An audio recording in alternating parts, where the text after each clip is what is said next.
భారతదేశవ్యాప్తంగా ఉన్న లక్షలాది మంది కేంద్ర ప్రభుత్వ ఉద్యోగులు మరియు పెన్షనర్ల భవిష్యత్తును నిర్ణయించే 8వ వేతన సంఘం పనులు ఇప్పుడు అత్యంత వేగంగా పుంజుకుంటున్నాయి.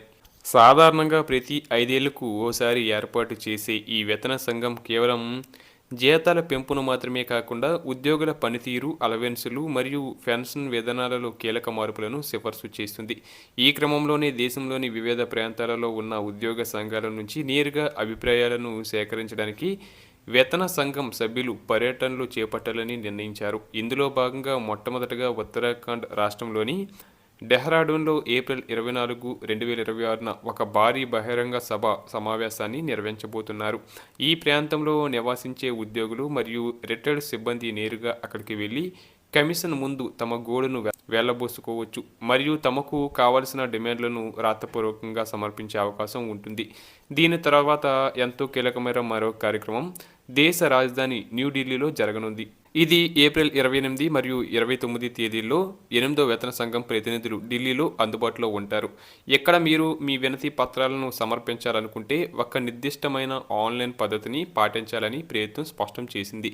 ఎవరైనా సరే తమ విజ్ఞప్తులను ముందుగా అధికారిక వెబ్సైట్ అయిన 8thcpc.government.inలో అప్లోడ్ చేయాలి. అక్కడ మీరు సబ్మిట్ చేసిన తర్వాత మీకు ఒక రసీదు లేదా యూనిక్ మెమో ఐడి లభిస్తుంది. ఆ ఐడిని మరియు మీ వినతి పత్రం కాపీని ab@da.sc అనే ఈమెయిల్ అడ్రస్కు పంపి ఏప్రిల్ 24వ తేదీలోపు అపాయింట్మెంట్ కోరాల్సి ఉంటుంది.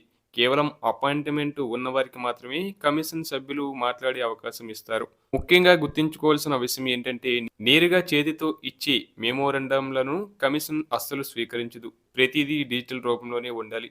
ఢిల్లీ పర్యటన ముగిసిన వెంటనే మే 4 మరియు 5వ తేదీల్లో వేతన సంఘం ప్రతినిధులు మహారాష్ట్రలోని పూణే నగరానికి చేరుకుంటారు. ఇక్కడ కూడా వివిధ ఉద్యోగ సంఘాలు, అసోసియేషన్లు మరియు పెన్షనర్ల సంఘాలతో సమావేశాలు నిర్వహిస్తారు. పూణేలో కూడా అదే పద్ధతిని అనుసరించాలి. ముందుగా వెబ్సైట్లో మెమోరాండం అప్లోడ్ చేసి ఆ తర్వాత వచ్చే ఐడిని ఈమెయిల్ ఐడికి పంపి అపాయింట్మెంట్ తీసుకోవాలి. ఈ ప్రక్రియ వల్ల సమయం ఆదా అవ్వడమే కాకుండా ప్రతి విన్నపం రికార్డుల్లో భద్రంగా ఉంటుంది. పూణే పర్యటన ముగిసిన తర్వాత త్వరలోనే ముంబైలో కూడా ఇటువంటి సమావేశాలు నిర్వహిస్తామని మరియు దేశంలోని ఇతర ప్రధాన నగరాలకు కూడా పర్యటనలు ఉంటాయని కమిషన్ వెల్లడించింది. దీని అర్థం ఏంటంటే ప్రతి రాష్ట్రంలోని ఉద్యోగులకు తమ సమస్యలను వివరించడానికి తగిన సమయం మరియు వేదిక లభిస్తుంది. అలాగే అతి ముఖ్యమైన ఇంకా చర్చించాల్సిన అంశం ఏంటంటే బిఎస్ఎన్ఎల్ పెన్షనర్ల పరిస్థితి. చాలామంది బిఎస్ఎన్ఎల్ మిత్రులు మేము ప్రభుత్వ రంగ సంస్థకు చెందిన వారము కదా, మాకు ఈ వేతన సంఘంలో ఏమీ సంబంధం లేదా అని అడుగుతున్నారు.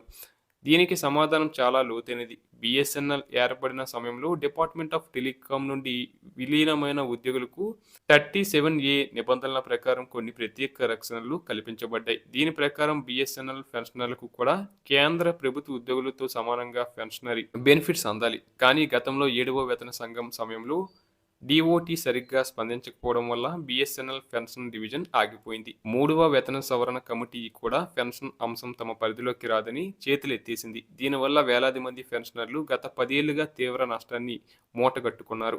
ప్రస్తుతం ఢిల్లీ హైకోర్టులో నడుస్తున్న కేసుల నేపథ్యం చూస్తే వేతన సంఘం సిఫార్సులు లేకపోవడమే పెన్షన్ పెంపునకు ప్రధాన అడ్డంకిగా మారుతుందని అర్థమవుతుంది. సిసిఎస్ పెన్షన్ రూల్స్ 2021 కూడా పెన్షన్ సవరణ అనేది వేతన సంఘం సిఫార్సుల మేరకే జరగాలని స్పష్టం చేస్తుంది.